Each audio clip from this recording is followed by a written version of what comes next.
स्पर्धा चीन बरोबर आहे म्हणतो आणि चीनमध्ये चौथीतली मुलं हे आर्टिफिशियल इंटेलिजन्स शिकत आहेत आणि आपल्याकडे इंजिनिअरिंगच्या कॉलेजेसमध्ये शिक्षकांनाच माहिती नाही आहे. तर मुलांना कसं माहिती असेल? आर्टिफिशियल इंटेलिजन्सचं जे आत्ता पुढचं आवर्तन येत आहे त्याच्यामध्ये तुम्हाला जर गणित येत असेल तर सगळ्यात धोका तुम्हाला आहे आणि जर तुम्ही आर्टमध्ये असाल तर सगळ्यात कमी धोका तुम्हाला आहे. तुमच्या जनरेशनची जी लोकं आहेत त्यांचं करिअरच मुळी 3 वेळा बदलणार आहे. ती जी लोकांनी मेडिकलमधनं सुरुवात केली ती लोकं अजून काहीतरी ड्रॉइंग करून रिटायर होतील. जी लोकं फायनान्समधनं सुरुवात केली ती लॉ करून रिटायर होतील. जे लोक सायकॉलॉजीनी सुरुवात केली ते ग्राफिक डिझायनर म्हणून रिटायर होतील एटसेट्रा.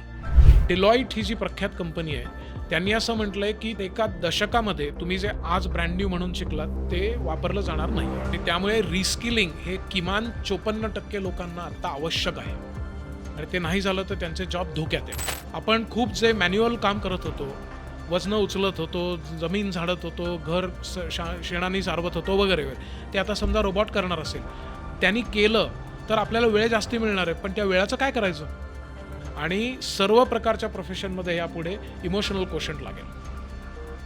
इमोशनल कोशंट हा अतिशय महत्त्वाचा होत जाईल कारण that is the last thing that technology is going to touch or displace.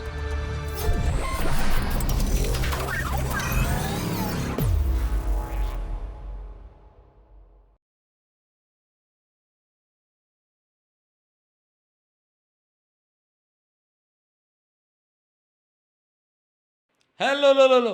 High, hello, नमस्कार. तुमच्या सगळ्यांचं खूप खूप स्वागत आहे द मुक तमुक शो म्हणजेच टॅटच्या या नव्या कोऱ्या एपिसोडमध्ये.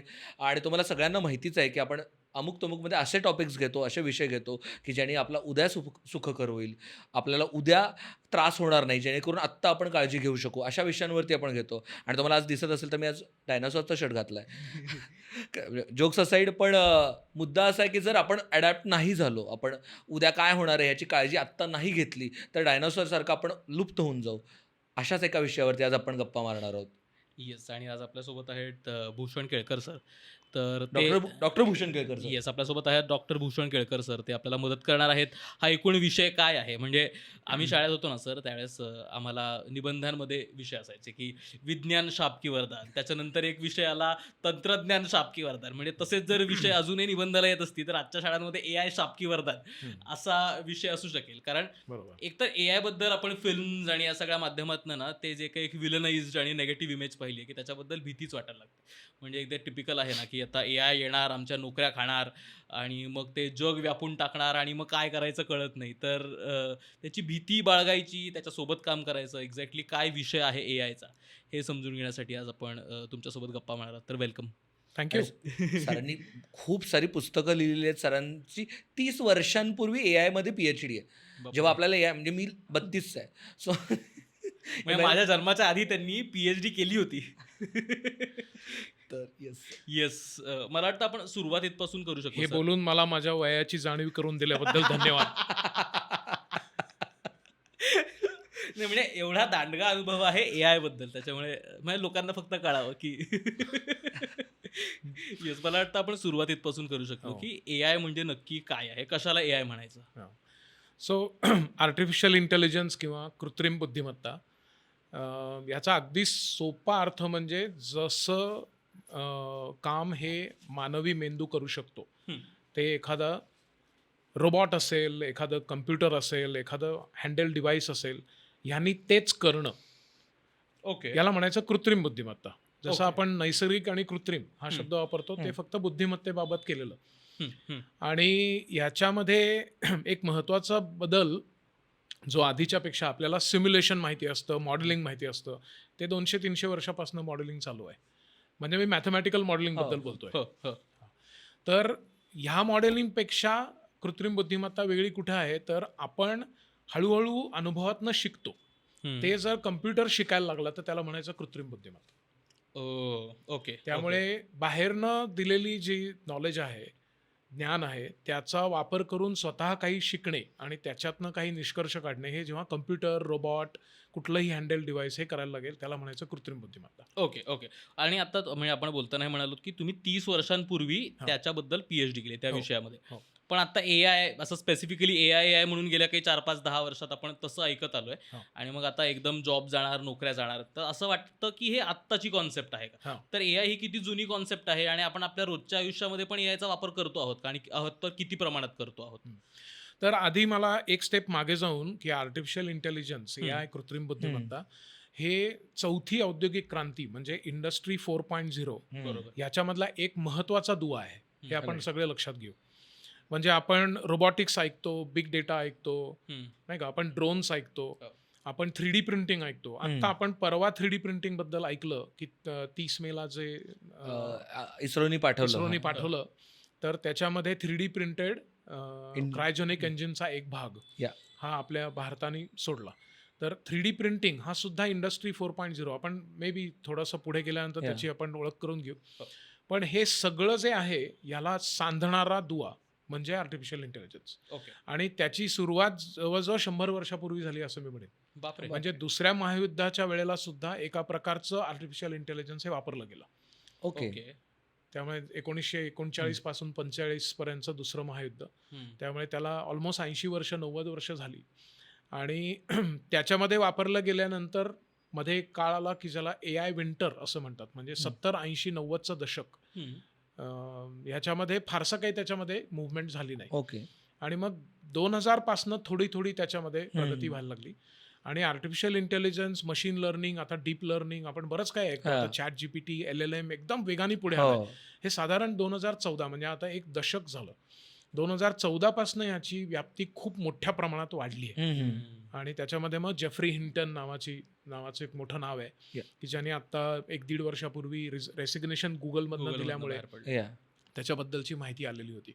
तर आर्टिफिशियल इंटेलिजन्स तत्वतः बघायला गेलं तर बऱ्यापैकी जुनं आहे आणि त्यातही आपण रोबॉटिक्सचा आता उल्लेख केला. रोबॉटिक्स जर बघितलं तर आपल्याकडे सुद्धा समरांगण सूत्रधार म्हणून जो एक पुस्तक आहे त्याच्यामध्ये अशा चालत्या बाहुल्या की ज्या रक्षण करतील अशा तऱ्हेचं वर्णन आहे. वाव. हे म्हणजे फक्त आपल्या संस्कृतीत आहे असं नाही, ग्रीक संस्कृतीत आहे, लॅटिन संस्कृतीत आहे.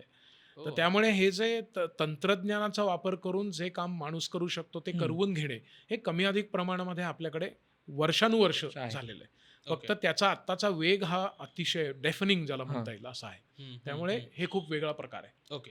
पण मग ते त्याच्याबद्दल कायम भीती का वाटते? म्हणजे आता ज्यावेळेस AI बद्दल बोलतात ना, म्हणजे हा. त्याच्याबद्दल ते एक निगेटिव्ह इमेजच आहे की मग ती नोकऱ्या जाणार आहेत, मग तुम्हाला अडॅप्ट करायला लागेल किंवा मग तुमच्या हाताशी शिल्लक काही राहणार नाही आणि मग AI टेक ओव्हर टाकेल जगाला आणि मग ते स्वतःला अपडेट करेल. असे खूप मिथ्स आहेत. म्हणजे अशा खूप शंका आहेत. तर त्यात कितपत तथ्य आहे आणि त्याबद्दलची भीती का आहे?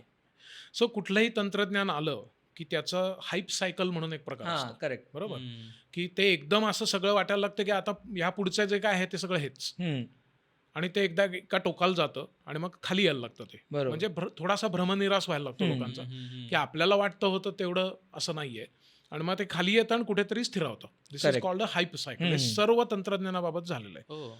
आता AIच्या बाबतीत आणि आत्ताच्या AIच्या बाबतीमध्ये मला असं वाटतं की ह्याच्यातला हाईप सायकल जो आहे तो आधीच्या हाईप सायकलपेक्षा पूर्ण वेगळा आहे ओके. कशा अर्थाने? आणि अशा अर्थाने की त्याचं जे भीती आहे त्याच्याबद्दलची जी भीती आहे ती सस्टेन्ड आहे आणि आत्तापर्यंतचं जे इंडस्ट्री 1, 2, 3 औद्योगिक क्रांतीची जी आवर्तनं झाली की ज्याच्यामध्ये पहिलं आहे, दुसरं आहे, तिसरं आहे, जे आपल्याला माहिती असतं, आपण इतिहासात शिकलेलो असतो की steam engine, James Watt Yeah. वगैरे वगैरे, हे म्हणजे पहिलं औद्योगिक क्रांती. ती साधारण 16व्या-17व्या शतकापासून. तर ह्याच्यामध्ये मुख्यत्वे ह्याच्यात आणि आत्ताच्या औद्योगिक क्रांतीमध्ये महत्त्वाचा फरक मला असा वाटतो की त्यावेळेला औद्योगिक क्रांतीमधलं जे काय बदलतं तंत्रज्ञान आहे ते समजावून घेणे आणि त्याला अडॅप्ट होणे, त्याला आपण जुळवून घेणे याच्यासाठी पुरेसा वेळ होता. आत्ताचं जे तंत्रज्ञान बदलत आहे ते इतक्या वेगाने बदलत आहे आणि त्या वेगाचा वेग एवढा आहे की माणसाला ते त्याच्यामध्ये सावरायला वेळ कमी मिळेल. करेक्ट. त्यामुळे सगळे जॉब जातील हे एकटोक गाठायला नको. परंतु आधीच्या तंत्रज्ञानाच्या सायकल्समध्ये इंडस्ट्री 4, 1, 2, 3 मध्ये ज्या तऱ्हेचं स्थित्यंतर घडली तशीच आत्ता पण घडतील. फार टेन्शन घ्यायचं काही कारण नाही. इतकं गाफीलपणा पण ठेवायला नको. I will give you an example. बँकेमध्ये जेव्हा सेंट्रलाइज सिस्टीम आली तेव्हा सगळी लोक रस्त्यावर उतरली होती भारतात सुद्धा हो. की आमचे जॉब जाणार आहेत, आता बँकिंग सेक्टर म्हणजे त्यांच्या कच्च्या बच्च्यांनी काय खायचं वगैरे हो. वगैरे. हो, सगळे हो, हो. रस्त्यावर येतील एक्सेट्रा. काय कुठे झालं? आता आपण बँकेत जातो तेव्हा तिथे ऑपरेटर्स आहेत, ते उत्तम कम्प्युटर वापरतात, सेंट्रलाइज सिस्टीम आहे, हे Correct, मान्य. परंतु हे करण्यासाठी लागणारा जो वेळ होता तो तंत्रज्ञान शिकून घ्यायला आणि त्याच्यावर स्वार व्हायला लागणारा वेळ हा पुरेसा होता. बरोबर. आत्ता पहिल्यांदी स्थिती अशी आहे की ज्या वेळेला ज्याला आपण बायोलॉजिकल इव्होल्युशनचा वेग म्हणतो, त्याच्यापेक्षा टेक्नॉलॉजीचा इव्होल्युशनचा वेग हा फास्टर आहे. First time in history of Mankind. आणि त्यामुळे आधीचे जे नियम आहेत त्यांनी आपण, किंवा आधीचे जे काही आपल्याकडे दाखले आहेत इतिहासाचे, त्याच्यावरनं आपण गाफील राहणं बरोबर नाही, इथपर्यंत मी नक्की सांगू शकेन. ह्यांनी सगळे जॉब जातील, आपण आता 5 वर्षानंतर रस्त्यावर आलेलो, असं इथपर्यंत पण नाहीये. हो. तर ह्याच्यामध्ये कुठेतरी आहे. परंतु युवल हरारी ह्या नावाचा आपल्याला अर्थातच. सगळ्यांना, म्हणजे सेपियन्स 1, Yes. 2 आणि असं, तर त्याच्या 2017 मधला एक कॅनडामधला एक टेड टॉक आहे आणि तो प्रसिद्ध आहे आणि तो सगळ्यांनी बघावा असं मी आपल्या श्रोत्यांना सांगेन की त्याने असं म्हटलं की जगातल्या 2030 मधल्या 90% लोकांना मिनिंगफुल जॉब नसेल. मिनिंगफुल जॉब नसेल. हां, आणि that is a very big number. म्हणजे बापरे. आपण तेव्हाची एस्टिमेट करतोय 8.5 बिलियन पॉप्युलेशन, Yes. कदाचित 9 बिलियन असेल आत्ताचा वेग हो, जर आपण हो. धरला तर. त्याच्या जर आपण 90% 90% म्हटलं तर आत्ताची सगळी पॉप्युलेशन येते. बापरे. या सगळ्या पॉप्युलेशनला जॉब नाही असं युवल हरारी सारखा माणूस म्हणतोय की जो जगद्विख्यात आहे अँथ्रोपॉलॉजीमध्ये, त्याचं rationalist आहे. हां, आणि शास्त्रज्ञ आहे आणि हो. त्याचं नोबेलसाठी विचार झालेला आहे. तर म्हणजे असं काहीतरी सनसनाटी म्हणून बोलायला असं तो करत नाहीये. आणि तो एकटा नाहीये ना, बाकी कितीतरी लोक आहेत. आता TCS मधनं ही बातमी आहे की अजून 1 वर्षामध्ये सर्व प्रकारचे कॉल सेंटरचे जॉब नष्ट होतील. हे TCS सांगतंय. बापरे. आजची बातमी जर आपण बघितली, 6 जूनला आपण बोलतो, आजची बातमी आहे की इन्फोसिसनी 77% रिक्रुटमेंट ह्या वर्षी इयर ऑन इयर कमी केली आहे. वाव. 77% आणि इन्फोसिस ही मोठी कंपनी आहे आपल्या देशात हो. रिक्रूट करणारी. तर हे नुसतं एक बबल आहे किंवा काहीतरी युक्रेन रशिया युद्धामुळे, इस्रायलच्यामुळे काहीतरी आहे, गाझा आणि असं, तर ह्याच्या खूप पलीकडे काहीतरी घडतंय. तर या तुम्ही जो प्रश्न विचारला त्याचं एक उत्तर असं आहे की आपण दोन्ही साईडला गाफील राहायला नको. काही होणार नाही, काही फरक पडत नाही, आधी कुठे काय झालं असं म्हणून गाफील राहायला नको. आणि त्या दृष्टीने आपले प्रयत्न असले पाहिजेत. आणि म्हणून सगळे जॉब जाणारच आहेत असंही टोक गाठायला नको. आणि म्हणजे ऑफकोर्स याच्यामध्ये आपल्याला काम आहे. करेक्ट. सो या बाबतीत कायम इंडस्ट्रीमध्ये कुठलंही रेव्होल्युशन येतं किंवा कोणतीही टेक्नॉलॉजी नवीन येते तेव्हा एक साधारणतः एखादा स्किलसेट चेंज होतो किंवा एखादं फीचर ॲड होतं तुमच्या याच्यामध्ये. पण AI इन जनरलच याचा काही आपल्याला एक साधारणतः ग्रामर सांगता येऊ शकेल का की बाबा लोअर म्हणजे आता अगदी श्रूट टर्म्समध्ये बोलायचं झालं तर लोअर मॅनेजमेंटचे जे जॉब्स होते किंवा जे data Blue collar job. Blue collar Blue jobs collar होते किंवा jobs. डेटा फिडिंगचे जे जॉब्स होते IT इंडस्ट्रीतले त्याच्यावरती गदा येणारे असं म्हणता येईल का इन जनरलच ज्याला फारसा इंटेलिजन्स लागत नाही, ज्याला फारसा ह्युमन कॉल लागत नाही, ज्याला मानसिक सदसद विवेक बुद्धी लागत नाही, ते जॉब जाणार आहेत का, असं काही म्हणू शकतो का आपण? हा, म्हणजे एकूणच काय पद्धतीच्या जॉब्सवरती त्याचा परिणाम होईल. सो एक इंटरेस्टिंग पॅटर्न आहे की पहिल्यांदी जे इंडस्ट्री 4.0 किंवा आर्टिफिशियल इंटेलिजन्स आलं त्यांनी सगळेजण म्हणत होते आणि आपण आपल्या वाचनात पण होतं की जे जॉब हे ट्रान्झॅक्शनल आहेत, एकजिनसी आहेत, मग ते कुठल्याही फील्डमध्ये असू देत, हे जाणार. ओके, ट्रान्झॅक्शनल थोडं एक्सप्लेन ट्रान्झॅक्शनल म्हणजे शॉप फ्लोअरवर तुम्ही आहात, ओके तुम्ही एक जॉब घेताय, त्याला 2 ठिकाणी ड्रिल करताय आणि तो पुढे सरकवताय ओके. आणि एवढंच करताय. हम्म. याच्यामध्ये डिझाईनमध्ये बदल नाही, याच्यामध्ये ते बाकी काही विचार करत नाही आहात. तुम्ही एकजिनसी काम करताय. चार्ली चॅप्लिनच्या त्या मॉडर्न एक्झॅक्टली, ह्याच्यातलं मूवी सारखं. करेक्ट, बरोबर. तर असे ज्या फील्डमध्ये जॉब्स आहेत, आता उदाहरणार्थ मी सांगेन पॅथॉलॉजीमध्ये सुद्धा, मेडिसिनमध्ये, की तुम्ही सॅम्पल घेताय, ते ॲनालायझरमध्ये टाकताय, त्याच्यातनं आलेला जो रिपोर्ट आहे तो प्रिंट करताय आणि कस्टमरला देताय. ह्याच्यासाठी माणसाची गरज काय आता? रेडिओलॉजी घ्या, मेडिसिनमधलं उदाहरण देतोय मी, मुद्दाम टेक्नॉलॉजीतलं देत नाहीये. तर त्याच्यामध्ये आलेलं समजा MRI आहे, CT स्कॅन आहे, बरोबर, एक्सरे आहे. तर आत्तापर्यंत रेडिओलॉजिस्ट काय करायचा, ते अगेन्स्ट द लाईट बघणार आणि त्यांनी सांगणार की ह्याला कापायचं का, ह्याला फक्त औषधं द्यायची का, हा बराच आहे. आता हेच काम मशीन करणार आहे. Radiologists actually are seriously thinking की आमचं पुढे काय होणार. आणि हे मी जेव्हा जेव्हा पब्लिक टॉक्स दिलेले आहेत त्यावेळेला ऑडियन्समध्ये चार्टर्ड अकाउंटंट्स, रेडिओलॉजिस्ट, पॅथॉलॉजिस्ट किंवा असे जे एकजिनसी काम करणारे लोक आहेत, त्यांना बुद्धिमत्ता नाही असं नाही, त्याची गरज जर का कमी होणार असेल तर ह्या लोकांना सिरियसली विचार करायला पाहिजे. बापरे. आणि चार्टर्ड अकाउंटंट्स. हां, आणि म्हणून मी टेक्नॉलॉजीचा मुद्दाम उदाहरण देत नाही. शॉप फ्लोअरचं उदाहरण सोपं आहे आणि त्यांनी काय होणार गडबड, आपले जे श्रोते आहेत ते म्हणणार चला, म्हणजे मग मी ह्यातला नाही, त्यामुळे मला काय फरक पडतो. तर इनफॅक्ट मी जेव्हा जेव्हा पब्लिक टॉक्स दिलेत आणि जगभर दिलेत या विषयावर, तिथं माझा खुला चॅलेंज ऑडियन्सला असतो की तुम्ही मला कुठलंही फील्ड सांगा, त्या फील्डमध्ये AI वापरून किमान 2 कंपन्या काम करतायत हे मी तुम्हाला नावासकट सांगेन. बापरे. बापरे. आणि त्यामुळे आपल्यापैकी कोणीही, इन्क्लुडिंग आत्ता आपण जे या रूममध्ये आहोत ते सगळे, गाफील राहून चालणार नाही. बरोबर.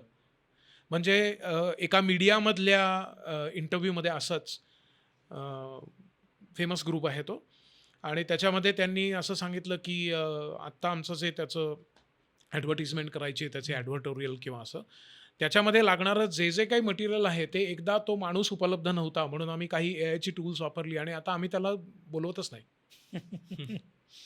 So हे मीडियामध्ये घडतं आहे. तुम्ही फील्ड सांगा आणि मी तुम्हाला किमान 2 टूल्स सांगेन की जी अत्यंत यशस्वी आहेत आणि they are just marching ahead.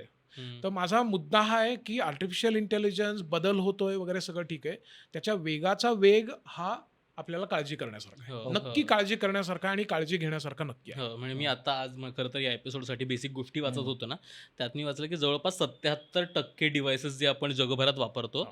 तर या ना त्या फॉर्ममध्ये AIचा वापर करतात. म्हणजे 77% डिव्हायसेस जर आपण विचार करायला गेलो तर म्हणजे ऑलरेडीच आपलं जगच त्याने व्यापलेलंच आहे. तर त्याच्यापासून किती लांब पळायचं, त्याची भीती बाळगायची का त्यासोबत आपण कम्पीट करत म्हणजे त्याचा आपल्या आयुष्यात वापर करायचा, हे खरं तर ॲब्सोल्युटली. म्हणजे आता जर आपल्यावर आहे. एक्झाम्पल आता आपण जून जुलैच्या महिन्यात आहोत.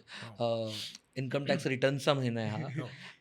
इन्कम टॅक्स डिपार्टमेंट हे वापरत आहे तुमच्या डिस्क्रिपन्सी शोधायला की AI टूल्स वापरतात की ओके हे पॅटर्न्स समजतात की ह्यातलं कुठल्या फेक असण्याची शक्यता आहे, हे AI थ्रू सॅम्पलिंग होतं आहे. हो, हो. म्हणजे आपल्याला तुम्ही वापरा अथवा न वापरा, तुम्ही AIच्या याच्यात आला आहात. बरोबर. तू 2 उदाहरणं अजून सांगतो. हा. जो मुद्दा तू म्हणत होतास तो एकदम बरोबर आहे. भारत देशामध्ये एकूण जेवढे टूथब्रश विकले जातात हम्म. त्याच्यापेक्षा जास्ती मोबाईल आहेत. बापरे, टूथब्रशपेक्षा जास्त मोबाईल आहेत. बापरे. याचा अर्थ असा आहे की आयदर तुम्ही डेंटिस्ट व्हायला पाहिजे कारण लोक नीट ब्रश करत नाहीयेत, आणि नाहीतर AI मध्ये तुम्ही प्रावीण्य मिळवायला पाहिजे, तरच आपण तरुण जाणार आहोत, हा त्याचा अर्थ आहे. बापरे. आणि म्हणजे किती खोलवर मोबाईल टेक्नॉलॉजीमुळे AIची क्रांती पोचली भारत देशासारखं. मी तुम्हाला अजून 2-3 क्विक उदाहरणं देतो की आता G20 जेव्हा झालं तेव्हा जी 3rd लार्जेस्ट इकॉनॉमी, हे ह्याचा जो फायनान्स मिनिस्टर हा दिल्लीमध्ये आला आणि त्यांनी म्हटलं की मला काही खरेदी करायचे, टोमॅटो. तो गेला आणि त्यांनी UPI देऊन, म्हणजे जीपे किंवा समथिंग लाईक दॅट करून त्यांनी टोमॅटो घेतले आणि तो थक्क झाला. हो. आयफेल टॉवरच्या इथे आता UPI वापरलं जात आहे. आजची बातमी आहे की पेरू देशामध्ये आता UPI स्टँडर्डाइज म्हणून वापरलं जाणार आहे. ही 18-19 तासापूर्वीची बातमी आहे.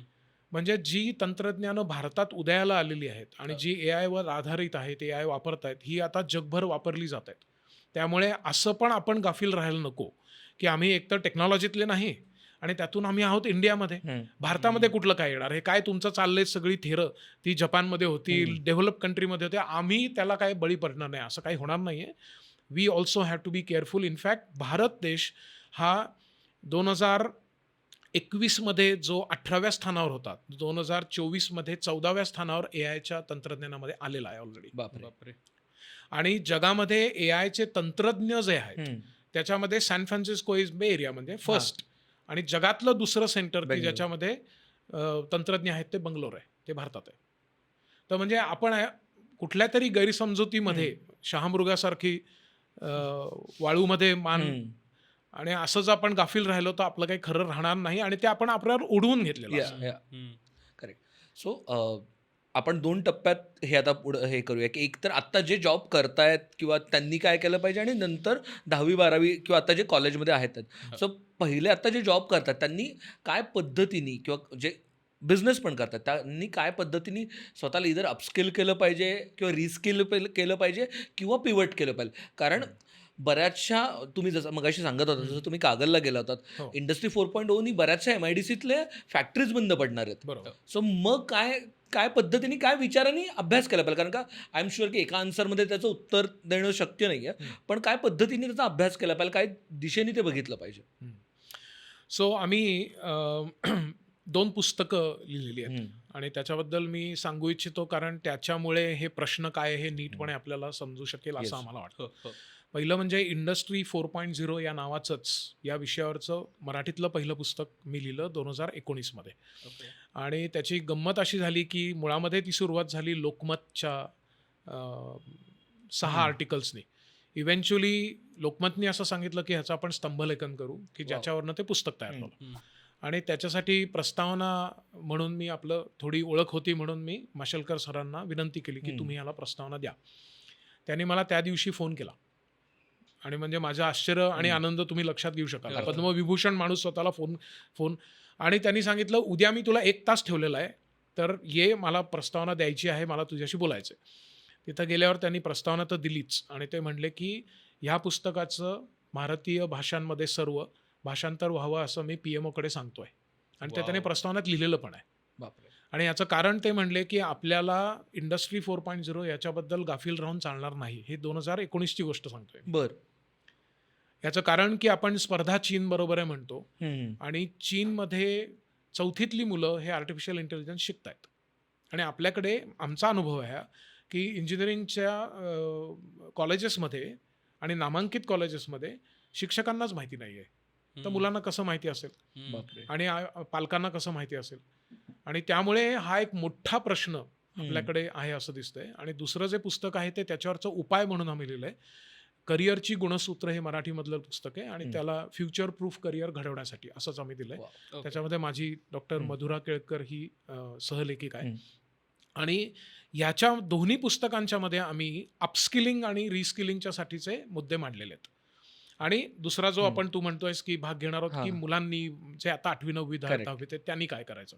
तर पहिल्या भागाकडे यायचं असेल तर एक अनेक्डोट की किंवा स्टॅटिस्टिक म्हणू आपण.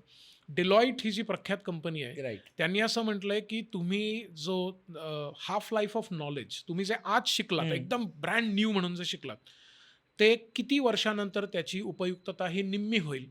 तर ते पूर्वी 10 15 20 वर्षापूर्वीपर्यंत होतं. ओके. आता ती 5 वर्षावर आली आहे. बापरे. हे 5 वर्षापूर्वीचा नंबर आहे. म्हणजे बापरे. तुम्ही ज्याला आज ब्रँड न्यू म्हणताय ते 3 वर्षांनी रद्दबातल झालेलं असेल 50% आणि ते हाफ लाईफ जर आपण कॅल्क्युलेट केलं तर एका दशकामध्ये तुम्ही जे आज ब्रँड न्यू म्हणून शिकलात ते वापरलं जाणार नाही आहे.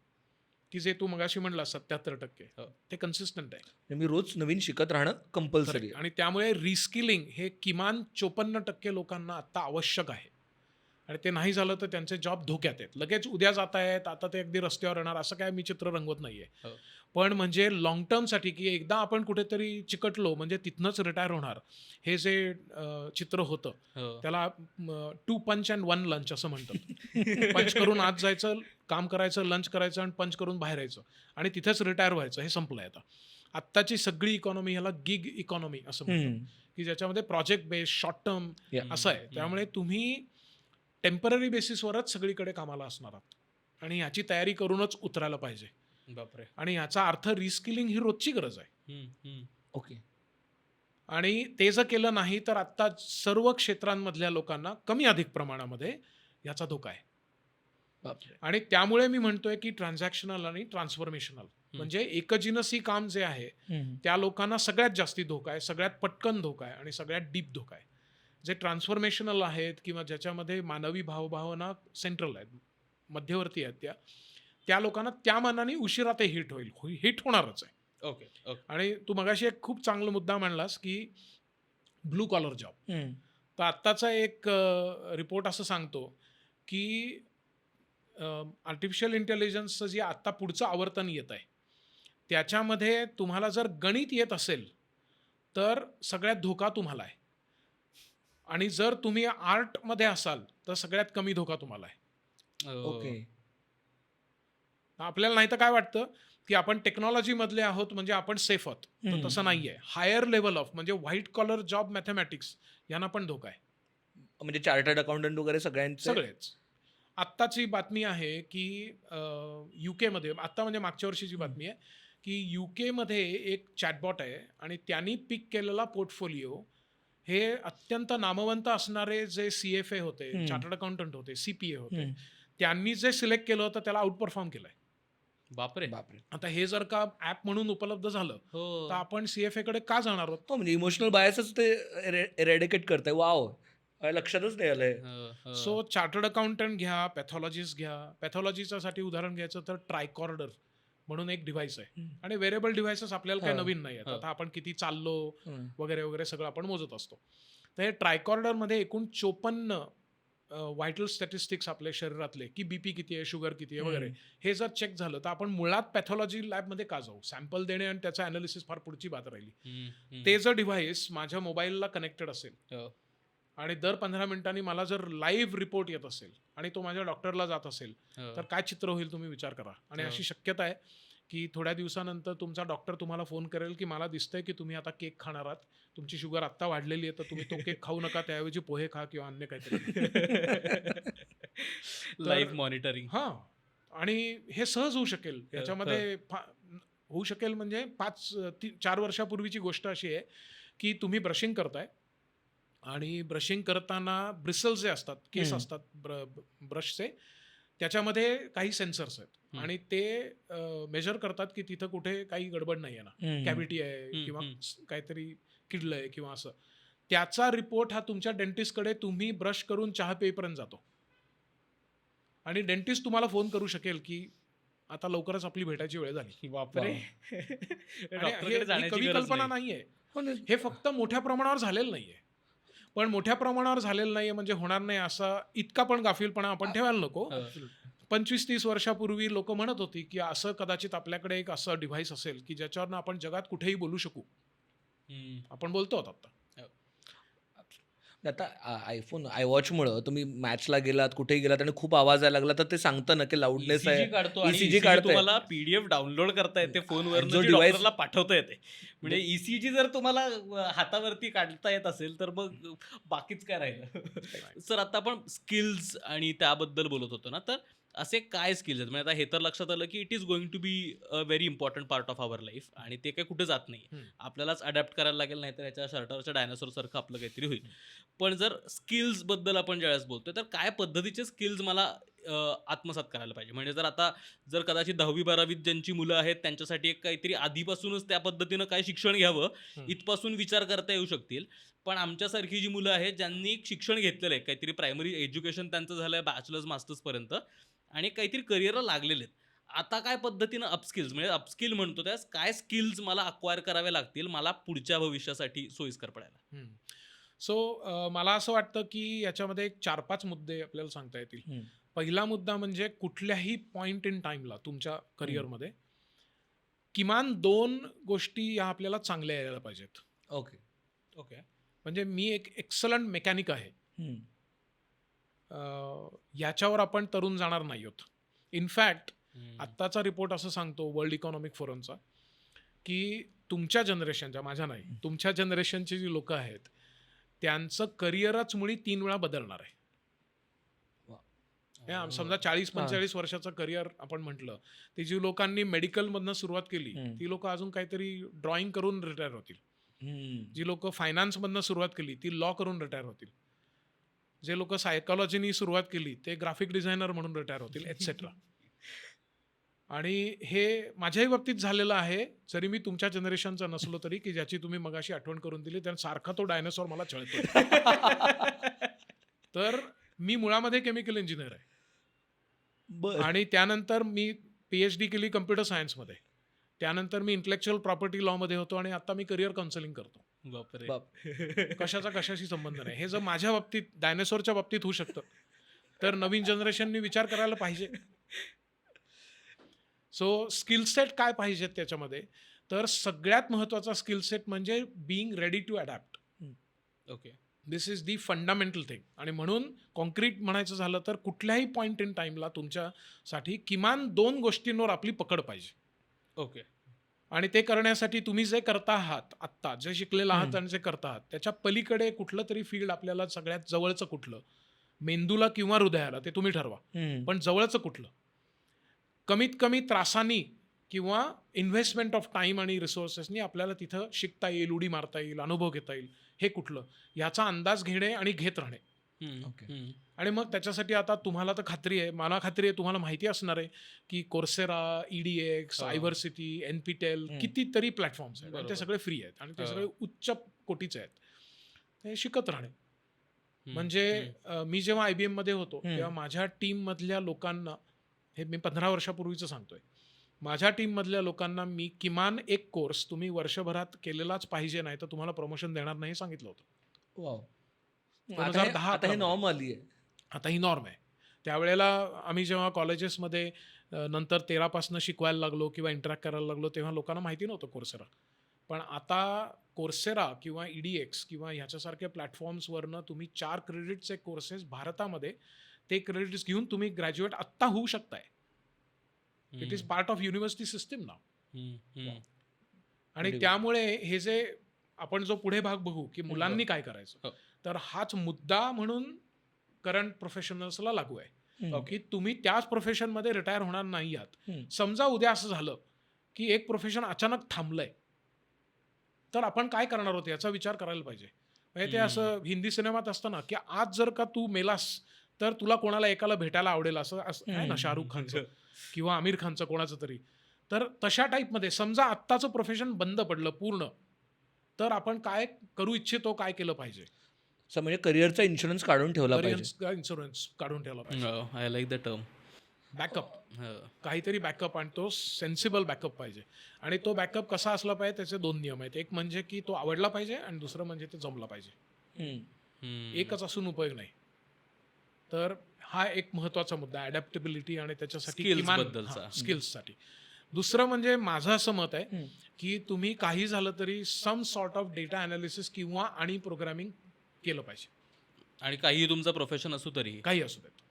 मी पुण्या, मुंबई, नाशिकमध्ये जेव्हा वेगवेगळ्या कॉलेजेसमध्ये जातो, कॉमर्स असेल, आर्ट्स असेल, तिथं आम्ही हे सांगतो की तुम्ही आता गणित आणि प्रोग्रामिंग ह्याचं थोडंसं ब्रशअप करा. तर सगळी मुलं मग चिडलेली असतात, रागवलेली असतात, फ्रस्ट्रेटेड असतात. ते म्हणतात सेशन झाल्यानंतर की सर तुम्ही हे काहीतरी सांगताय, आम्ही गणित नको म्हणून तर या दिशेने आलो आणि तुम्ही आम्हाला परत गणिताकडे ढकलताय. तर म्हणजे सरासर नाइंसाफी हे टाइप्स. सो याच्यामध्ये सुद्धा की आपण गणित शिकायचंय किंवा प्रोग्रामिंग शिकायचंय म्हणजे काय आपण रामानुजन व्हायची गरज नाहीये. तुम्ही एक साधा विचार करा, आपल्याला कोणी शिकवलं का व्हॉट्सॲप कसं यूज करायचं? नाही. कोणी शिकवलं? म्हणजे असे कुठले क्लासेस बघितलेत का तुम्ही, इथे व्हॉट्सॲप शिकवून मिळेल 21 दिवसात, न झाल्यास पैसे परत, असं बघितलंय? नाही. पण तुम्हाला व्हॉट्सॲप ज्याच्यावर आपण वापरतो त्याच्यातलं ना अँड्रॉइड प्रोग्रामिंग सगळ्यांना माहिती आहे, ना त्याच्यातलं हार्डवेअर माहिती आहे, पण we don't care. We are the users of technology. तर आता स्टॅटिस्टिक्स किंवा प्रोग्रामिंग याच्याबाबत इतक्या वेगाने आपण पुढे चाललो आहे की you are eventually going to be users of technology. You don't need to know programming. आता उदाहरणार्थ डेव्हिन नावाचं सॉफ्टवेअर आहे, रोबॉट आहे की जो प्रोग्रामिंग करतो. तुम्ही त्याला हाय लेवल फक्त कमांड द्यायची की आम्हाला काय करून हवं आहे आणि the robot will create the software. तर थोड्या दिवसानंतर हे IT सॉफ्टवेअर, ChatGPT आपण जे म्हणतोय, या सगळ्या प्रकारामुळे हे प्रोग्रामिंगचं आपलं जो डिपेंडन्स आहे तो कमी होत जाईल. तर ह्यामुळे मला असं वाटतं की अडॅप्टेबिलिटी नंतर दुसरा मुळामध्ये माइंड सेटअप फॉर अडॅप्टेबिलिटी. दुसरं म्हणजे की काही ना काहीतरी एक्स्ट्रा ॲडिशनल कोर्स आणि एक्सपर्टीज ही आपली असली पाहिजे. आणि डेटा अनालिसिस किंवा आणि प्रोग्रामिंग हे आपलं असलं पाहिजे. आणि सर्व प्रकारच्या प्रोफेशनमध्ये यापुढे इमोशनल कोशंट लागेल. इमोशनल कोशंट हा अतिशय महत्त्वाचा होत जाईल, कारण that is the last thing that technology is going to touch or displace. तर त्यामुळे ह्या प्रकारामध्ये आपण काही ना काहीतरी कॉन्शियस एफर्ट करत राहिलं पाहिजे. बरोबर. की मला हे मशीन छान येतं किंवा माझं गणित चांगलं आहे, तर मला कोणी काय हात लावू शकत नाही असं काही उरलेलं नाही आहे. बरोबर. सर, आता आपण प्रोग्रामिंगबद्दल बोलताना तुम्ही म्हटलात की आता असे काही टूल्स झालेले आहेत जे प्रोग्रामिंग स्वतः हाय फंक्शनिंग करतात, आपण त्याला फक्त प्रॉम्प्ट द्यायला लागतं. जर ते टूल्स आहेत जे स्वतः प्रोग्रामिंग करणार आहेत, तर मला प्रोग्रामिंग शिकण्याची काय गरज आहे माझ्या करिअरसाठी? म्हणजे आता मी जर समजा लॉ करतो आहे किंवा मी जर समजा मीडियामध्ये आहे किंवा मी लेखक आहे, तर मला प्रोग्रामिंग शिकून काय उपयोग होणार आहे, आणि जर खरं तर त्याच्यासाठीचे टूल्स पण अवेलेबल आहेत जे स्वतः प्रोग्रामिंगही करतात, तर मग मी शिकून मला त्याने काय फायदा होणार आहे? खूपच छान प्रश्न आहे. याला प्रॉम्प्ट इंजिनिअरिंग म्हणतातच. प्रॉम्प्ट इंजिनिअरिंग ही वाटतं तेवढी सोपी गोष्ट नाही आहे. योग्य प्रश्न विचारणे ही बुद्धिमत्ता आहे. हम्म, हम्म. उत्तर देणे ही बुद्धिमत्ता आता उरलेली नाही आहे. त्याच्यासाठी ChatGPT आणि गुगल केव्हापासून आहे. हो. योग्य प्रश्न पडणे. आणि म्हणून माझं एक सिम्पल मॉडेल आहे की त्याला मी 10-80-10 असं म्हणतो किंवा 80-20 म्हणतो, की पहिले 10% हे म्हणजे की तुम्ही योग्य प्रश्न विचारणे. पुढचं 80% जे आहे ते रिपिटेटिव्ह काम आहे. ते ChatGPT करेल, गुगल करेल, रोबॉट करेल, मशीन्स करतील, आणि मग त्यातनं तुम्हाला काहीतरी उत्तर मिळतील किंवा सोल्युशन मिळेल. त्यातनं योग्य कोणतं तुम्हाला ते निवडणे हे शेवटचे 10% आहेत. 10, 80, 10 ओके. हे जे एंडचे 2-10% आहेत, that is where our work is. बाकी सगळं मशीन करेल. आपण जर त्याच्यात काम करायला लागलो तर आपल्याला धोका आहे. बरोबर. आणि त्यामुळे आपल्याला भीती का बाळगायची कारण नाही. आपण सुरुवातीला जे म्हटलं की म्हणजे सगळं संपलंय आता आणि आपल्याला काही कामच उरणार नाही वगैरे, इथपर्यंत पण जायला नको. कारण का, हे 10% पहिले आणि शेवटचे 10% ह्याच्यात आपणच काम करणार आहोत. तर आपली टक्कर ही AI बरोबर नाहीये. आपली टक्कर ही अशा माणसांबरोबर आहे की जे AI वापरणार आहेत. मग आपण ते बनूया. त्यामुळे AI वर चांगला पगडा मिळवणे आणि AI ची भीती न बाळगणे.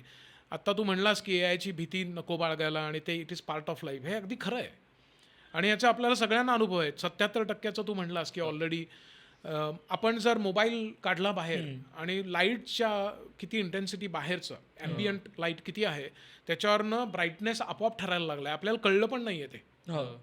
आपण पूर्वी ॲडजस्ट करायचो, आता ते ठरायला लागलेलं आहे आपले आपण. तुम्ही समजा घरी तुमचा हा अनुभव असणार आहे आणि मला खात्री आहे की आपल्या श्रोतृवृंदाचा त्याचा अनुभव असणार आहे की घरी जर आपण म्हटलं की मला आज थाई करी खावीशी वाटते, तर by end of the day you will have Thai curry coupons for the restaurants near you. Correct. भिंतीलाही कान असतात आपण म्हणायचो, कोणीतरी आहे तिथे. तर हे घडतंय. There is no privacy left. In fact एका TV चॅनलवर माझी मुलाखत झाली होती. त्यावेळेला ती एक प्रख्यात हे आहे अँकर आहे. तिने मला विचारलं की सर आपण AI किंवा इंडस्ट्री 4 ह्याचं स्वागत कसं करूया. तर मी तिला म्हटलं जी व्यक्ती ऑलरेडी किचनपर्यंत आहे तिचं स्वागत नाही करता येत. ती दारापाशी नाहीच आहे. It is part of our life. एवढंच आहे की आपल्याला माहिती नाही आहे की it is part of our life. तर या भ्रमात तर राहायला नकोच की आपण स्वागत कसं करायचं. आपण टिकायला पाहिजे आणि त्याच्यासाठी ते शिकायला पाहिजे. That is the only way we are going to be able to survive. तर हे अपस्किलिंग त्याच्यासाठी महत्त्वाचं आहे. डिनायल मोडमध्ये नक्की नको राहायला की काही होणार नाही, आतापर्यंत झालं ते तसंच चालू राहील. तर ह्या प्रकारामध्ये आपण राहिलो तर एकदम कुठे आपल्या पायाखालची वाळू सरकेल आपल्याला कळणार पण नाही. मला फरक पडत नाही असंच म्हणून चालणार नाही. मला पडणार आहे फरक, आणि तो कसा कमी पडेल आणि कसा मी त्याचा खरं तर फायदा करून घेईन हे बघता आलं पाहिजे. खरं तर घोड्याला लावली झापड काढली पाहिजे आपण. ॲब्सोल्युटली. बघा, आणि मला सर मगाशी तुम्ही बोललात त्यावरती मला असं वाटायला लागलं की एक म्हणजे ही म्हण दोन्ही अर्थांनीही म्हणजे jack of all master of none म्हणत होतो. आता हे दोन्ही अर्थांनी करावं लागतं. तुम्हाला जॅक ऑफ ऑल पण व्हावं लागणार आहेत, मास्टर पण व्हावं लागणार एका विषयात, तर कुठेतरी तुमच्या सर्व्हायवलचे चान्सेस वाढतील. कारण होलिस्टिक अप्रोच पाहिजे. त्यामुळे मला बाकी सगळं मल्टिपल फील्डमधलं थोडं तरी माहिती असलं पाहिजे, प्लस मला माझ्या फील्डमधलं बादशाह लेवलचं माहिती असलं पाहिजे, तरच कुठेतरी चान्सेस आहेत. तर माझा इमोशनल कोशंट तेवढा डेव्हलप होईल. मी अमुकच करतो असं म्हणून चालणार नाही आणि तमुक करणार नाही असं म्हणता येणार नाही. अमुक तमुक करायला लागेल. पर्यायच नाही याला. बरोबर आहे. येस. तर आता आपण अपस्किलिंग बद्दल बोललो, म्हणजे जे आहेत जे काही बेसिक करिअर त्यांचं झालेलं आहे आणि त्याच्या पुढे काहीतरी त्यांना अपस्किल करायचं आहे, त्यांच्यासाठीचे हे ऑप्शन्स पाहिले. पण आता जी मुलं आहेत जी अगदीच शाळेत आहेत, म्हणजे 10वी-12वीत आहेत किंवा अगदी 8वी-9वीपासून शाळेत आहेत, आणि आपला ऑडियन्सपैकी खूप असे पालक आहेत जे त्या 10 ते 10वी-12वीतल्या मुलांचे पालक आहेत.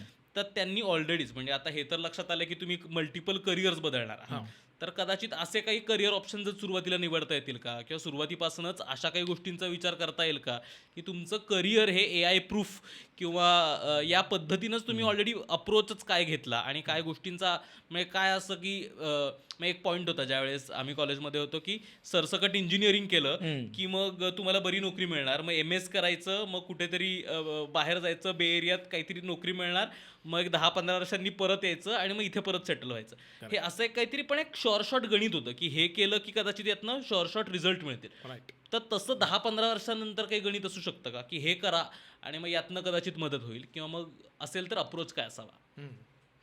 मला असं वाटतं की असं काही असेल याची शुअरिटी आता नाही आहे.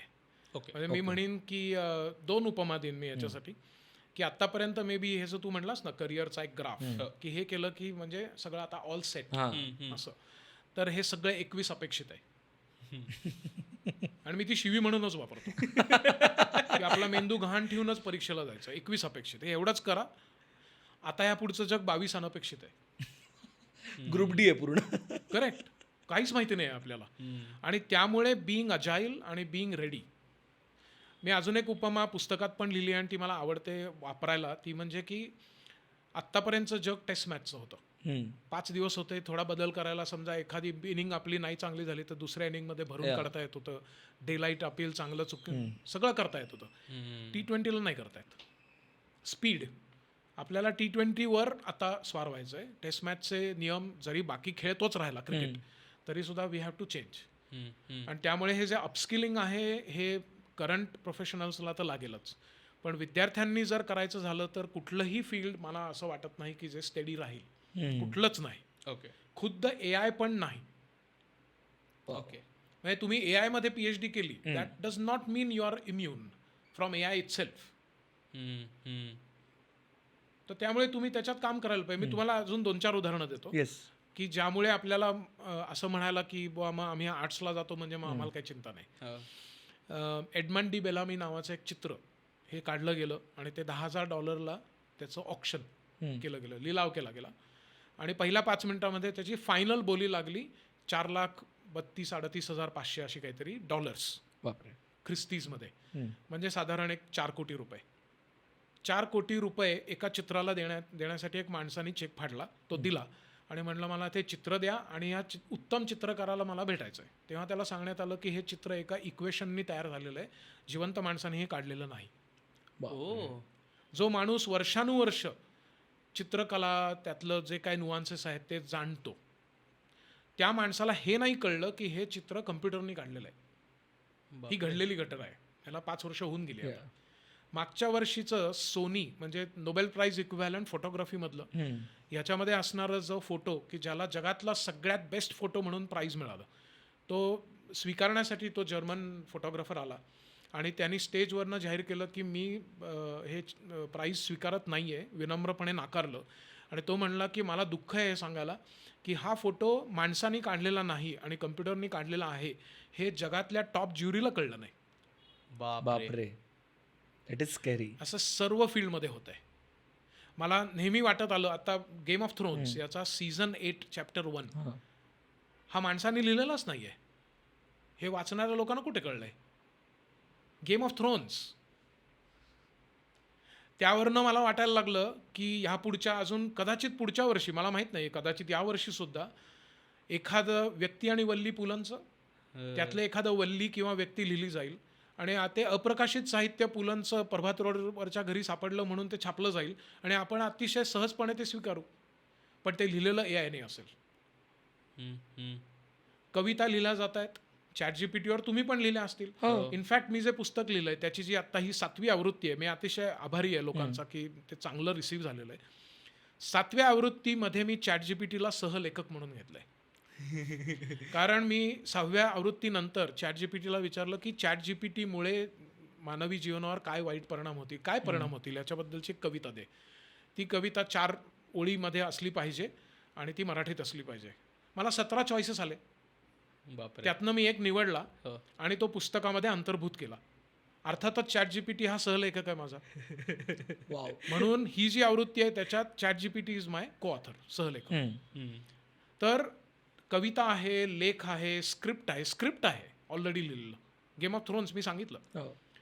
डान्स आहे, नवीन राग एआयने तयार केलेला आहे. हो? Music, rap music. ते सोडून द्या, आत्ता सोरा म्हणून तुम्ही ऐकलं असेल. हो सोरा येस. म्हणजे चॅट जीपीटीचा बोलबाला आत्ता 30 नोव्हेंबर 2022ला चॅट जीपीटी Yeah. रिलीज झाला ओपन एआय कडनं. त्याच्यानंतर आत्ता 1-2 महिन्यापूर्वीची बातमी सोराची आहे की ज्याच्यामध्ये तुम्ही टेक्स्ट दिलंय आणि करेक्ट प्रॉम्प्ट दिलाय तर उत्कृष्ट क्वालिटीचा व्हिडिओ हा Yes. तयार होतो. मी 2 अत्यंत यशस्वी युट्यूबर बरोबर आत्ता हो. एका कार्यक्रमाला जाताना बोलत होतो आणि त्यांना मी हे सांगितलं. एकाला माहिती होता आणि तो घाबरलेला होता आणि दुसरा होता त्याला माहितीच नव्हतं. मला त्या दोघांची चिंता वाटली. मी सर परवा याच ह्याच्यात सोरावरतीच त्यांनी ए आर रेहमानचं हे गाणं समजा जुनं गाणं म्हणजे हे अरिजितनी जर म्हणलं असतं तर काय पद्धतीने आणि मला माहितीच नव्हतं की हे ए आय यांनी केलेलं आहे. ॲक्च्युली इट फेल्ट लाईक की अरिजित गातोय पण ते अरिजित नव्हतं, ए आय होतं. वर्तमानपत्रामधली चित्र जर तुम्ही आता बघितली ती एआयच्या सौजन्याने असं असतं किंवा एआय चित्र असतं. म्हणजे ही चित्र जी लोक काढत होती वर्षानुवर्ष ती कुठे आहेत ह्याचा विचार आपण करायला पाहिजे. तर हे सगळं आत्ता जी मुलं 8वी 9वी 10वी 11वी 12वीत आहेत त्यांनी लक्षात याच्यासाठी ठेवायचं की आपण काहीतरी एक गोष्ट घेतली आणि म्हणजे चार्टर्ड अकाउंटंट झालो. मी मगाशी तुम्हाला चार्टर्ड अकाउंटंटचं उदाहरण मी म्हणतोय की विशेषतः भारतामध्ये जेव्हा असे वेगवेगळे प्रोग्राम होतात त्यावेळेला पहिल्या 2 रांगांमध्ये चार्टर्ड अकाउंटंटच असतात आणि ते नंतर सेशन नंतर येऊन विचारतात की डिजिटल ट्रान्झॅक्शन्स वाढलेली आहेत खूप. आणि आत्ता आपला मागच्या महिन्यामध्ये जो रेकॉर्ड आहे की जीएसटी कलेक्शन पहिल्यांदा 2 लाख कोटी क्रॉस झालंय. येस. त्याच्यानंतर इन्कम टॅक्स याच्याबद्दल आणि डिजिटल ट्रान्झॅक्शन याच्याबद्दलचं जे ऑटोमेशन येईल आणि तू जसं म्हणलास की आयडेंटिफाईंग की कुठे गडबड असू शकेल हे जर का झालं तर what is the CA going to do हा प्रश्न ते मला विचारतायत. इनफॅक्ट चार्टर्ड अकाउंटंट आणि CS कंपनी सेक्रेटरी या दोन्हीच्या ज्या एपेक्स बॉडी आहेत दे हॅव अप्रोच मी की एआयचा वापर या दोन्ही फंक्शन्समध्ये कसा होईल याच्याबद्दल आता कोर्स अंतर्भाव करण्याची गरज आहे या सर्टिफिकेशन्समध्ये. बापरे. तर फायनान्स घ्या, फोटोग्राफी घ्या म्हणजे फाईन आर्ट्स असू शकेल, फायनान्स, फाईन आर्ट्स, फोटोग्राफी, स्कल्प्टिंगचं उदाहरण तुम्हाला देतो मी. नाशिकमध्ये एक रोबॉट आहे की जो उजव्या डाव्या सोंडेचा गणपती छोटा मोठा तुम्ही म्हणाल त्या साईजमध्ये म्हणा त्या कलरमध्ये म्हणाल तर सगळं तुम्ही जसं सांगाल तसं असं 1 वेळात आणि 1 कॉस्टमध्ये घरपोच पोचवतो अशी आत्ता स्थिती आहे. बापरे. तो 2 कोटीचा रोबॉट आहे. पण आता ती कॉस्ट रिकवर झाल्यानंतर पेंटचं काय होईल. So this is not trivial. आणि आधीच आत्ताची सुद्धा इलेक्शन आपण बघितली त्याच्यामधला एक महत्त्वाचा मुद्दा अनएम्प्लॉयमेंट आहे. हो. अनसर्टन्टी अबाउट जॉब्स आहे. हे जर का भारत देशामध्ये की ज्याला आपण म्हणतो की तरुणांचा देश आहे ज्याच्यामध्ये आपण म्हणतो की आपल्याला डेमोग्राफिक डिव्हिडंड आहे ह्या लोकांना जर काम नसेल आणि जे हे 80% काम करतायत त्या लोकांनी जर वेळेत जागा होऊन योग्य प्रॉम्प्ट विचारणे आणि योग्य सिलेक्शन फायनली करणे हे जर का त्यांनी जर त्याच्यावर कमांड मिळवली नाही तर ही लोक आत्ता व्यवस्थित आहेत. 4-5 वर्षांनी काय होईल याबद्दल खूप मोठी शंका निदान माझ्या बरोबर आहे. सर मला असं वाटतं आत्ता आपलं कॉन्व्हर्सेशन ऐकून पेरेंट्स खूपच जास्त घाबरलेले असणार आहेत की आता काय करायचं. हो. सो जर का ते घाबरलेले असतील तर मला असं वाटतं की आपल्या आजच्या कार्यक्रमाचा एक महत्त्वाचा उद्देश सफल झाला. त्यांना नुसतं घाबरवणं हा आपला उद्देश नाही आहे किंवा आता सगळं संपलंय नाहीतरी सगळं जग नश्वरच आहे सगळं इथंच सोडून जायचं तर तुम्ही पण सोडून द्या कधी काय होईल सांगता येत नाही तर मस्त आरामात बसा हे नाही सांगत होतो आपण त्यांना. आपण म्हणतो की जागे व्हायला पाहिजे आपण सगळेच. म्हणजे मी काय ब्रह्मदेवाच्या भूमिकेतनं सांगत नाही की मला सगळं कळलंय आणि मी म्हणतोय असं की आपण सगळ्यांनीच एकत्रितरित्या जागं व्हायला पाहिजे आणि त्याच्यावर काम करायला पाहिजे आणि त्याच्यासाठी एआयचे टूल्स निदान कुठले आहेत त्याच्याबद्दलची माहिती मिळवायला सुरुवात करूया. निदान त्याच्यामध्ये आपण वेगळं ॲडिशनल डिग्री कुठली आता ॲडिशनल डिग्री सरकारच देत आहे ना. NEP 2020 आपल्याला सगळ्यांना माहिती आहे कमी अधिक प्रमाणामध्ये वेगवेगळ्या राज्यांमध्ये ती लागू होतीये. त्याच्यामध्ये मेजर मायनर जे पाश्चिमात्य देशामध्ये अनेक काळ चालू आहे असंख्य वर्ष चालू आहे तर आपण ते करू शकतो. माझे अनेक स्टुडंट्स हे इलेक्ट्रिकल इंजिनिअरिंग BTech आणि सायकॉलॉजी मायनर असे आत्ता आहेत पुण्यामध्ये. तर हे कॉन्शियसली करणे. उदाहरणार्थ IIT मद्रासचा एक कोर्स आहे BSc डेटा सायन्स म्हणून, आणि मी तो स्ट्रॉंगली रेकमेंड करतोय की त्याच्यामध्ये सर्टिफिकेट, डिप्लोमा आणि BSc असं 3 लेवल्स, आणि it is a multi entry multi exit गेली 3 वर्ष आहे. ओके. की तुम्ही जर म्हणलात की मला डिप्लोमा करून सोडून द्यायचं आहे तर हरकत नाही, तुम्हाला डिप्लोमा मिळेल. पण तुम्ही करता आहात सायकॉलॉजी आणि तुमच्याकडे डिप्लोमा डेटा सायन्स IIT मद्रासचं आहे, तर तुम्ही कुठे करिअर करू शकाल. तर ही गोष्ट आपल्याला आता विद्यार्थ्यांनी लक्षात ठेवायला पाहिजे. आणि विशेषतः माझं अपील पालकांना आहे की मुलांना 8वी 9वी 10वी मध्ये त्यांच्या घटक चाचणी, अबकडचे, जॉग्रफीच्या मार्कांविषयी चिंता असते. त्यांना दुसरी काही चिंता नाही. ते वय आहे त्यांचं. आपणही त्या वयात कधीतरी होतो. आपणही हेच केलं असतं. सास भी कभी बहु थी. माझं अपील जास्ती पालकांना आहे की तुम्ही त्यांच्यासमोर हे निदान विषय मांडा की ह्याच्याबरोबर आपण हे पण करूया. नुसतंच आपलं काहीतरी एक पालक म्हणून छंद वर्ग, चला एकदा आपण 5 दिवसाचा एक कोर्स करून टाकला रोबोटिक्सचा, आपले हात साफ झाले आणि मी पालक म्हणून कर्तव्य केलं. पण त्या रोबोटिक्समध्ये त्याला रस आहे का? त्याच्यामध्ये त्यांनी खरंच काही शिकला का? नुसतं एक सर्टिफिकेट मिळालं जे भिंत. We have to think about it. तर मला आत्ता अजून एक आठवत आहे की हे पुस्तकांचं नव्या आवृत्तीच्या प्रकाशनाच्या वेळेला विवेक सावंत त्यांच्या हस्ते प्रकाशन झालं आणि त्याने एक सुंदर फ्रेज वापरली. ते म्हणले की आपल्या शाळा ज्या आहेत त्या बंदी शाळा आहेत, त्या संधी शाळा व्हायला हव्यात. मला आवडलं त्यांचं वाक्य. आणि हे खरं आहे की प्रॅक्टिकल नॉलेज आपल्याकडे आपण देत नाही आहोत. तर ते जर कॉलेज किंवा युनिव्हर्सिटी देत नसेल तर आपण ठेवल्या अनंत तैसेचे राहावे नाही करू शकत. शेवटी career is at stake. Why can't we do it? Sir त्याला कोणी थांबवलेलं नाहीये. बरोबर. आता बोलताना ना म्हणजे एक असं सतत जाणवतंय की भविष्यातले जॉब्स हे फक्त AI ला योग्य प्रॉम्प्ट देणं एवढ्यापुरतेच लिमिटेड होतील का? म्हणजे आता मी कुठलंही करिअर केलं आणि जर AI त्यातलं मेजर काम करणार असेल आणि अल्टिमेटली माझं काम जर फक्त AI ला प्रॉम्प्ट करणं, म्हणजे आता कदाचित असं वाटायला लागलं की ते फक्त AI ला प्रॉम्प्ट करण्याचंच माझं काम राहील का? तर तसं होईल का की माझं प्रायमरी काम हे फक्त AI ला प्रॉम्प्ट करणं आणि त्याच्याकडनं ती योग्य माहिती काढून घेणं, एवढ्या पुरताच माझा रोल श्रिंक होईल का? ह्यापुरता श्रिंक होईल का? तर ह्याचं उत्तर फक्त एवढाच होईल का? ह्याचं उत्तर नाही. ओके. मी तुम्हाला अजून एक गंमत सांगतो. एक स्लाईड मला छान आवडली होती. त्याच्यामध्ये त्यांनी दिलं होतं 2009 याचं एक चित्र दिलं होतं की हेलिकॉप्टरचा पायलट आहे आणि तिथे एक माणूस शूटिंग करतोय वरनं, एरियल फोटोग्राफी, आणि त्याच्या खाली अजून एक फोटो होता आणि त्याच्यामध्ये ड्रोन होता. 2019 ड्रोन आणि 2009 हेलिकॉप्टर की ज्याच्यामध्ये तो पायलट आहे आणि तो फोटोग्राफर आहे. आणि त्याच्यामध्ये त्यांनी असं म्हटलं होतं की ह्या दोघांचे जॉब गेले. पायलट नको आहे आता आणि फोटोग्राफर नको आहे, ड्रोन आहे. पण ह्याच बरोबर लक्षात ठेवण्याची गोष्ट आहे की ड्रोन कंट्रोल करणारा जमिनीवर कोणीतरी आहे. बरोबर. आणि ड्रोन तयार करणारी फॅक्टरी आहे. सो जॉबचं नेचर चेंज होणार आहे. प्रॉम्प्ट इंजिनिअरिंग तर लागेलच लागेल, पण हे जे 80% ट्रान्झॅक्शनल काम आहे ते करवून घेण्यासाठी जी यंत्रणा, इकोसिस्टीम, परिसंस्था जी लागेल त्याच्यामध्ये आपल्याला काम राहीलच ना. ते समजून उमजून प्रत्येक 2, 3, 5 वर्षांनी जे काही डिलॉयटचा रिपोर्ट आहे त्याच्यानुसार आपण बदलत राहणे हे त्याच्यावरचं सोल्युशन आहे. द सोल्युशन इज नॉट की आपण घाबरून की आता सगळं संपलं असं करण्यात अर्थ नाही, किंवा फक्त हे 10% ह्याच्यातही अर्थ नाही. हे 10% तर आपलेच आहेत, शेवटचे 10% पण आपले आहेत. मधल्या 80% मध्ये जी इकोसिस्टीम बदलत राहील त्याला अडॅप्ट होऊन ते काम करत राहणे. This is the only solution for next so many years. डोळस राहा, लवचिक राहा आणि जागृत राहा. बरोबर. कॉन्स्टंटली ह्या गोष्टी म्हणजे सतत बघत राहिलं पाहिजे काय घडतंय. अडॅप्ट करायला पण लवचिक राहिलं पाहिजे की चेंज होत राहायला लागणार आहे. आणि तिसरी गोष्ट अलर्ट की काय बदलतं, म्हणजे आपल्या डोळ्याला ते जाणवलं पाहिजे. म्हणजे रडारवरती कसं दिसतं, जो गन घेऊन उभारलेला असतो ह्याच्यावरती बुरुजावरती, त्याचं लक्ष असतं की कुठं काही चमकतंय का, कुठं काही, तसं आपली नजर ठेवायला लागणार. बरोबर ना? बरोबर. आणि सर मला आणखीन एक विचारायचं होतं की अशा काही फॅकल्टीज असू शकतील का? म्हणजे मला आठवत नाही, आम्ही रिसेंटच कोणासोबत तरी हे कॉन्व्हर्सेशन करत होतो की भविष्यामध्ये कदाचित सायकोलॉजी सारखी जी फील्ड आहे त्याला जास्त महत्त्व प्राप्त होईल, कारण ते समथिंग, ती अशी गोष्ट आहे जे कदाचित टेक्नॉलॉजी किंवा AI त्यांचं करू शकणार नाही. म्हणजे थेरपी देणं, काउन्सिलिंग करणं, या गोष्टी कदाचित, म्हणजे आता खरं तर ChatGPTला प्रॉम्प्ट टाकला की I am feeling low today, तर ChatGPT पण सांगतं की हे कर, हे नको करू.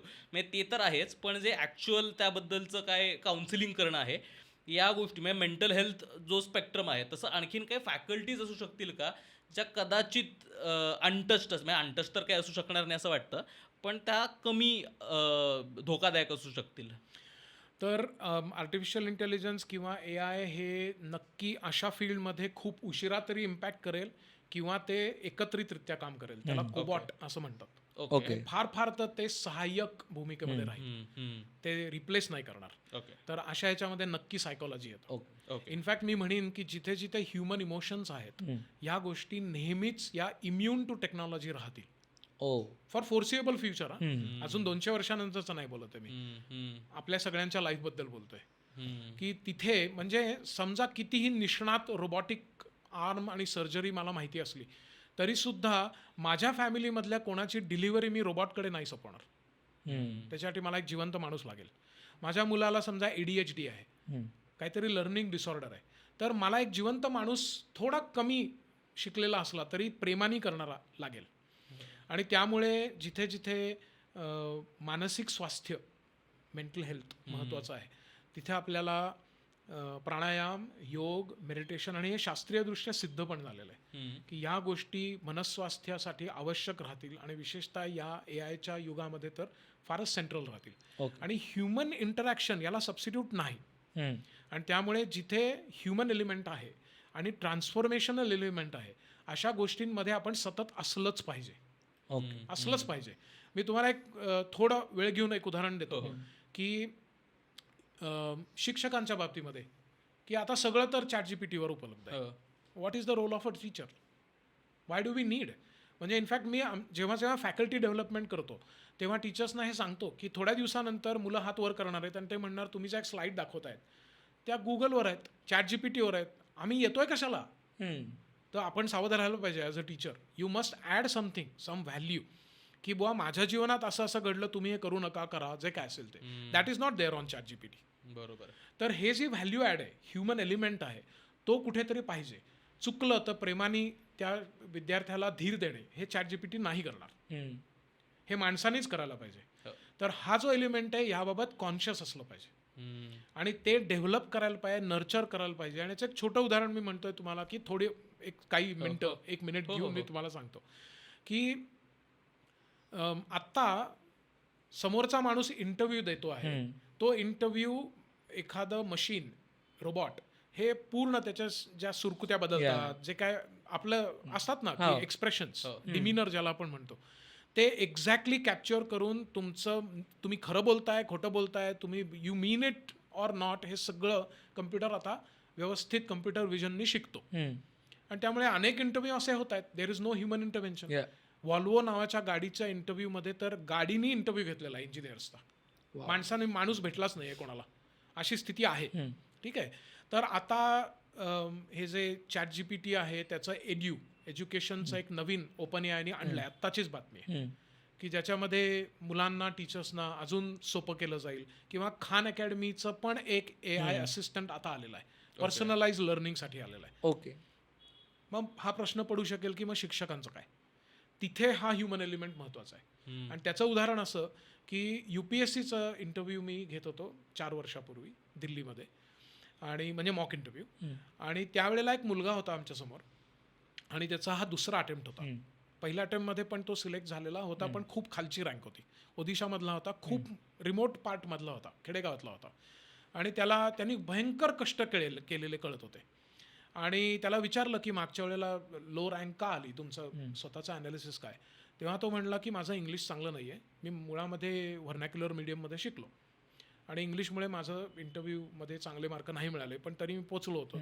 सो आय हॅव इम्प्रूव्ड आणि मी त्याच्यामध्ये खूप कष्ट घेतलेत. ते कळत होतं की त्यांनी घेतलेत. आणि त्याचं एक विषयामध्ये थोडे मार्क कमी आहेत असा त्याचा अंदाज होता की ज्यामुळे तो बॉर्डरवर असेल, चांगली IAS होईल का, IRS होईल का, इथपर्यंत होतं. आता हा इंटरव्ह्यू झाला आणि आम्ही 5ही पॅनल मेंबर, म्हणजे काही IAS IRS ऑफिसर होते पॅनलवर, सीझन्ड ऑफिसर्स. तो मुलगा बाहेर गेल्यानंतर आम्ही 5 जण आमच्यामध्ये 10 मिनटं बोललो की ह्या मुलाला सिलेक्ट व्हायलाच पाहिजे, हे रोबॉट नाही बोलणार. मी पुण्याला परत आलो. पुढचे 3 आठवडे सकाळी उठल्यानंतर बायकोशी बोलताना मी म्हणत होतो तिला की काही झालं तरी ह्या मुलाला सिलेक्शन व्हायला पाहिजे, एवढे कष्ट घेतलेत त्यांनी, हे रोबॉट नाही म्हणणार. हा जो कळवळा आहे, मानवी भावना आहे, ती रोबोट नाही आणू शकणार. किती पण ते ॲक्युरेट असू दे, चेहऱ्यावरच्या हालचाली टिपून त्याच्या भावना कळण्यासाठी. त्याचं पुढचं जे रूपांतर आहे ते ह्युमन टू ह्युमनच राहील. आणि हे ज्या फील्डमध्ये असेल त्या फील्डमध्ये AI विल नॉट वर्क. कारण there is no consciousness. Correct. आणि त्यामुळे आपल्याला अशी फील्ड्स, आणि म्हणून मी म्हटलं emotional quotient, spiritual quotient, adaptability quotient, हा जे सगळे IQच्या खूप पुढचे आहेत. तर that is very important. In fact psychology स्वतः आता सांगतं की एखादं अत्यंत कॉम्प्लेक्स गणित सोडवणे म्हणजे बुद्धिमत्ता नाही. दुसऱ्याचं दुःख कळणे ही बुद्धिमत्ता आहे, असं सायकॉलॉजीच सांगताय आता. वाव. दॅट इज नॉट कृत्रिम बुद्धिमत्ता, ती नैसर्गिक बुद्धिमत्ता आहे. आणि म्हणून आपण जर त्याच्यामध्ये कानाडोळा केला नाही आणि आपण AI वर स्वार झालो तरच आपण टिकून राहू आणि आपण त्या AIला सरपास पण करू. सर, ह्याच्या काही अशा काही स्टेप्स आहेत का किंवा अशा काही गोष्टी आहेत का, ह्या 10-12 गोष्टी जर आपण फॉलो केल्या तर आपण साधारणतः ह्या गोष्टीत रिलेव्हंट राहू आणि हे स्वार होणं सोयीस्कर होऊ शकेल? हो. तर जे मी पुस्तक हां. म्हणलं त्याचा आधार घेतला तर चालेल का? हो, प्लीज प्लीज. तर आम्ही खरोखर 12 स्टेप्स अशा दिल्यात. कारण काय आहे, आपण मगाशी म्हणलं तसं की आपल्याला कोणाला घाबरवायचं नाहीये आणि नुसतं घाबरवायचं नाही. घाबरवायचं आहे, हे माझा उद्देश आहे. आणि मी पब्लिक टॉक्समध्ये सांगतो की जर का बाहेर जाताना आता विचार लोक करायला लागले असतील की अरे बापरे हे कठीण आहे, तर माझं निम्म्यापेक्षा जास्ती उद्दिष्ट साध्य झालं. तर त्याच्यावरचे उपाय जे आहेत कॉन्क्रीट ते एकूण 12-13 आहेत आणि ते आम्ही पुस्तकात दिलेले पण आहेत. आणि त्याच्यामध्ये आम्ही म्हटलंय कॉम्बिनेटोरियल लर्निंग, म्हणजे किमान 2 कुठलाही पॉईंट इन टाईम आपण म्हणलं पाहिजे मला हे पण येतं आणि हे पण येतं, आणि मग अजून जास्ती आलं तर उत्तम, पण किमान 2 पाहिजेत आपल्याला. नंतर डेटा ॲनालिसिसवर आपलं काम झालेलं असलं पाहिजे.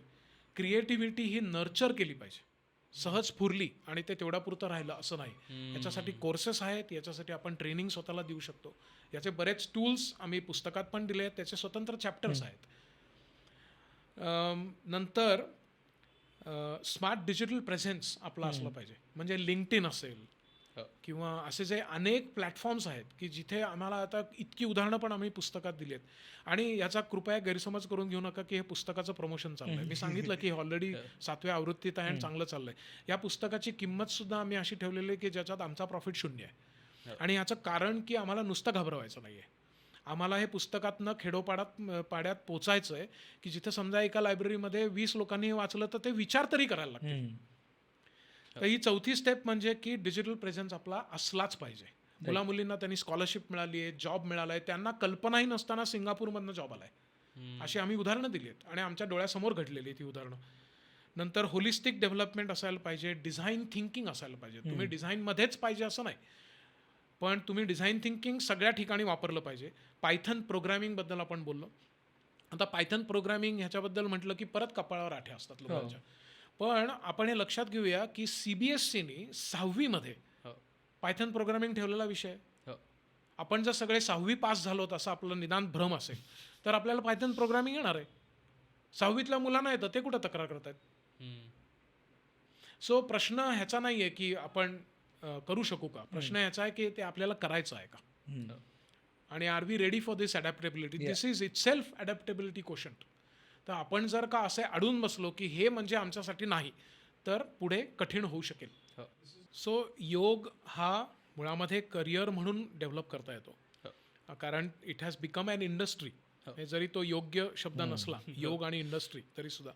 आणि दुसरं गोष्ट म्हणजे की योग, प्राणायाम, मेडिटेशन यांनी जे मन स्थिर होईल, त्यांनी आलेल्या प्रश्नाला आपण भिडायचं कसं, आणि playing 1 ball at a time.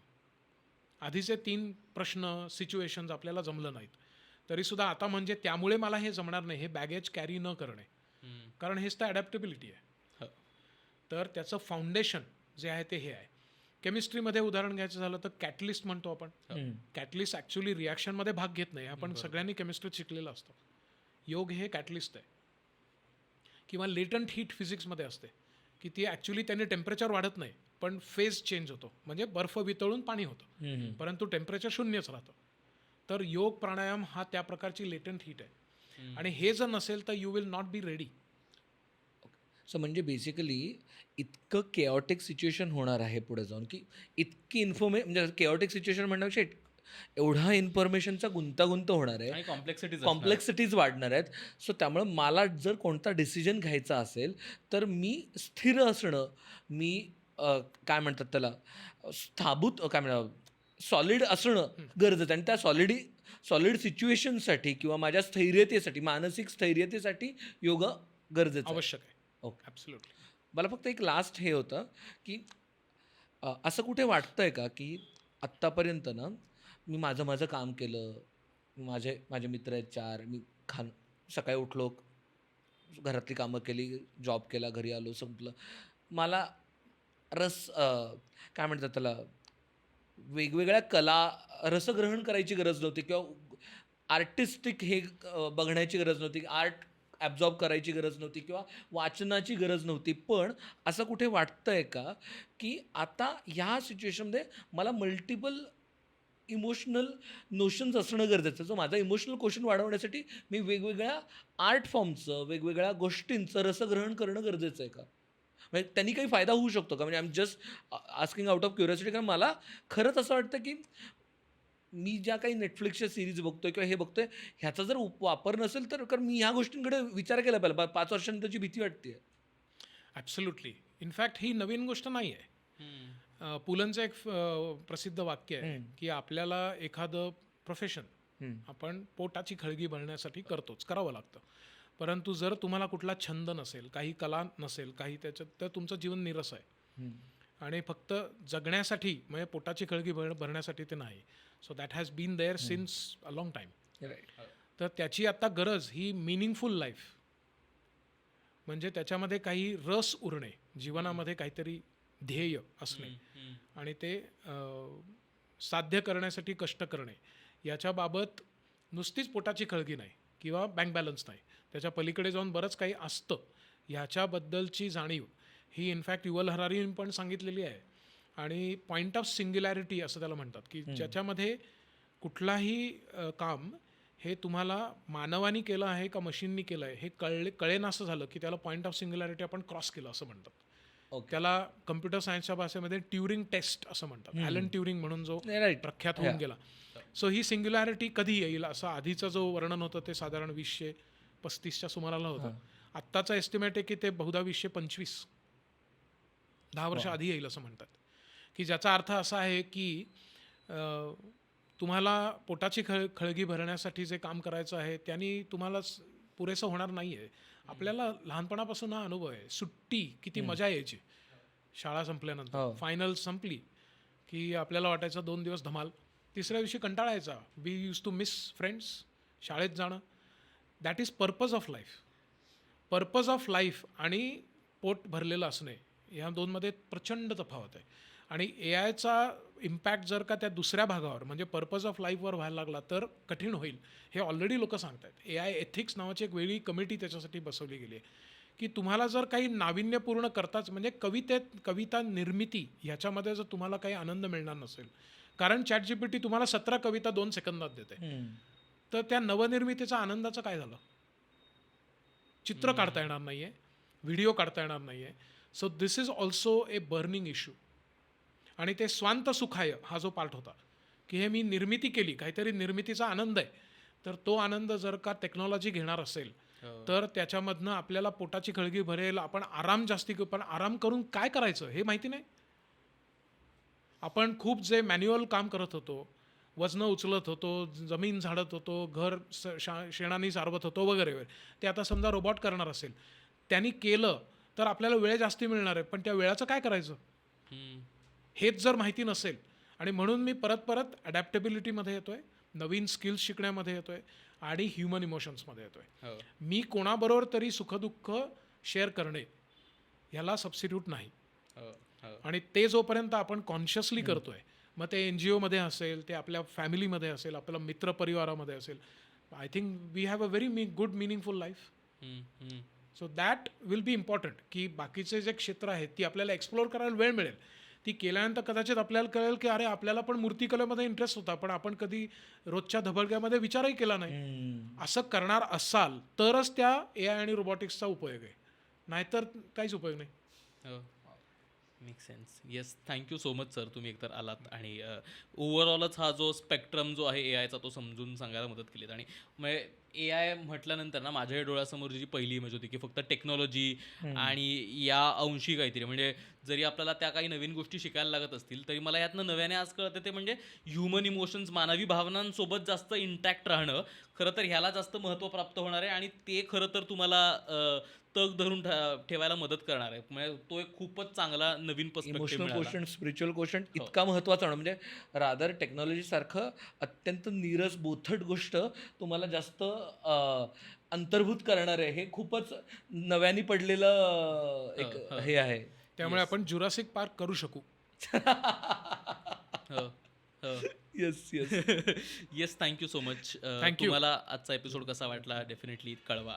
आणि अमुक तमुक शोमधनं आपण उद्याच्या भविष्यासाठी चे संवाद आणण्याचा प्रयत्न करत असतो की काय पद्धतीनं आपलं उद्याचं आयुष्य सुखकर करता येईल, काय बेटर करता येईल, यासाठीचे कॉन्व्हर्सेशन, संवाद घडवण्याचा आपण अमुक तमुकमधनं प्रयत्न करतो. तर तुम्ही अमुक तमुक फॉलो करत असाल, सबस्क्राईब केलं नसेल तर अजूनही तर प्लीज जाऊन सबस्क्राईब करा. इतर कुठल्याही माध्यमावर ऐकताय तर प्लीज फॉलो करा. आम्ही दोघेही इंस्टाग्रामवर आहोत, आम्हाला दोघांनाही तुम्ही फॉलो करू शकता. आम्ही तिथेही अधेमध्ये वेगवेगळ्या गोष्टी तुमच्यासोबत शेअर करत असतो. येस, धन्यवाद. सरांनी पुस्तकं जी लिहिलेली आहेत त्याच्यासाठीची लिंकसुद्धा खाली जोडतो आहे. तर तुम्हाला जर पुस्तकं ती वाचायची असतील नॉमिनल फीजमध्ये ती अवेलेबल आहेत तर त्याच्यासाठीची लिंक आहे, ती सुद्धा डिस्क्रिप्शनमध्ये तुम्हाला मिळेल. येस, धन्यवाद. लो बस. लो बसावा.